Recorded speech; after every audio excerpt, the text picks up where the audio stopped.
Olá, meu nome é Murilo e você está no canal Miral.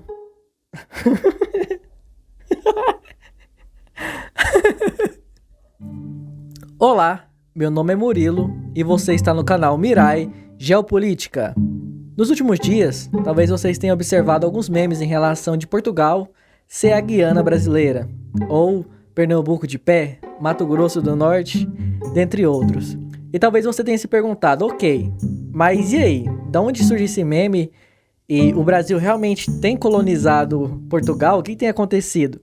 E bom, o que é engraçado nessa história é o seguinte, é que por mais que pareça apenas um meme, existe um fundo de verdade nisso.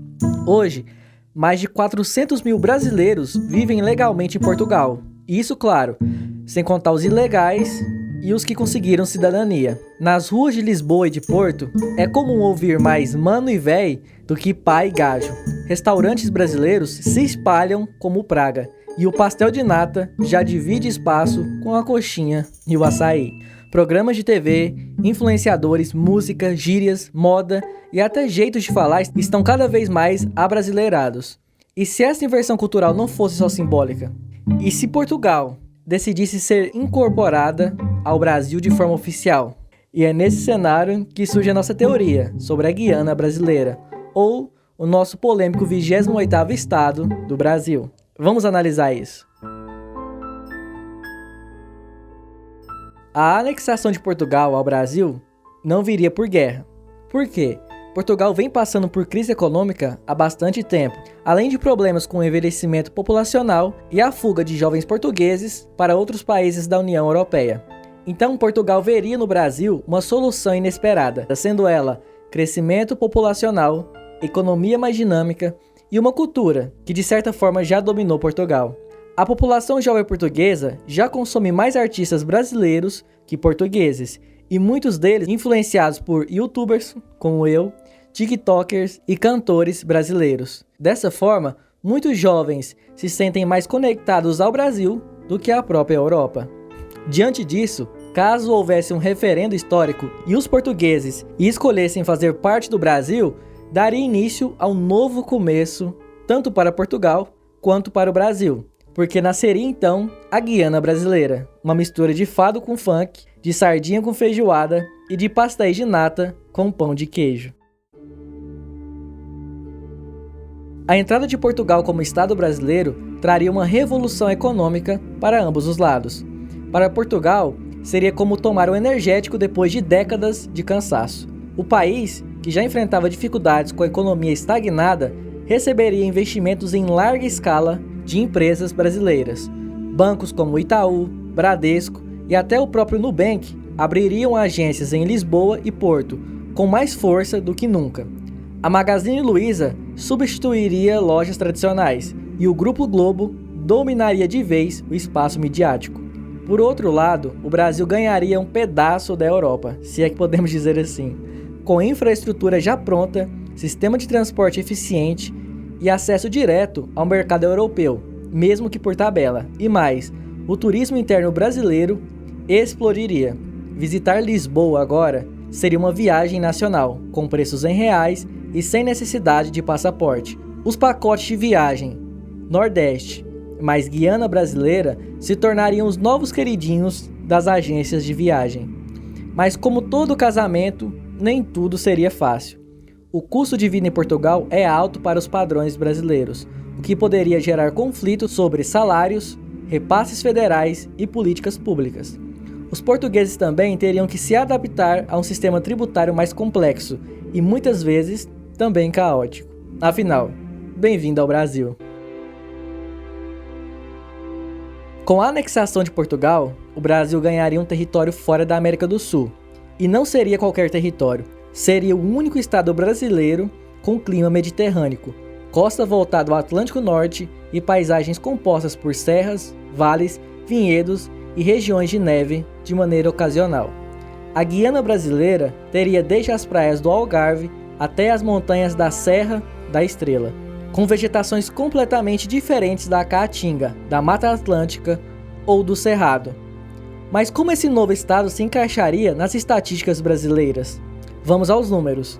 Portugal tem cerca de 10,2 milhões de habitantes, o que o colocaria como o 10º estado mais populoso do Brasil, entre Pernambuco e Ceará. Não é um gigante demográfico, mas certamente teria voz política relevante. Sua área total é de aproximadamente 92 mil km², menor que Santa Catarina e um pouco maior que Pernambuco. Isso colocaria entre os 15 menores estados brasileiros em extensão, mais ou menos na mesma faixa de Alagoas, Sergipe e o Espírito Santo. Agora, o que realmente chamaria atenção seria o PIB per capita. Portugal tem um PIB per capita em torno de 29 mil dólares. Convertendo para reais e comparando com os estados brasileiros, ele seria o líder absoluto do ranking, superando o Distrito Federal e São Paulo com folga. A desigualdade seria visível: um estado europeu, moderno, com IDH alto, funcionando com infraestrutura de primeiro mundo, no meio de um país ainda lutando contra deficiências básicas. Em termos de PIB nominal, Portugal gira em torno de 300 bilhões de dólares, o que o colocaria como o terceiro maior estado do Brasil, atrás apenas de São Paulo e Rio de Janeiro, um peso econômico gigantesco. Ou seja, Portugal se tornaria um estado pequeno em território, mediano em população, mas gigante em influência econômica. Seria uma espécie de Suíça brasileira, e esse novo status mudaria tudo, da distribuição de verbas federais ao número de deputados, da pauta cultural à política externa. Mas será que os brasileiros aceitariam essa nova elite lusitana? E será que os portugueses se adaptariam à lógica política e fiscal de Brasília? Ou começaria uma guerra fria interna entre o Brasil tropical e a Guiana brasileira europeia? Talvez o maior impacto da anexação não fosse político ou econômico, mas cultural. O Brasil, com a nossa influência crescente, já dominou de certa forma grande parte do entretenimento em Portugal. Agora, como estado oficial, esse domínio viraria política pública. Escolas portuguesas começariam a adotar livros didáticos brasileiros com vocabulário abrasileirado, datas comemorativas alinhadas ao calendário nacional e, claro, o hino nacional do Brasil, ecoando nas manhãs escolares de Lisboa. Mas como os portugueses reagiriam? Alguns provavelmente se adaptariam rápido, achando graça nas diferenças. Outros, mais conservadores, resistiriam à cultura do Brasil.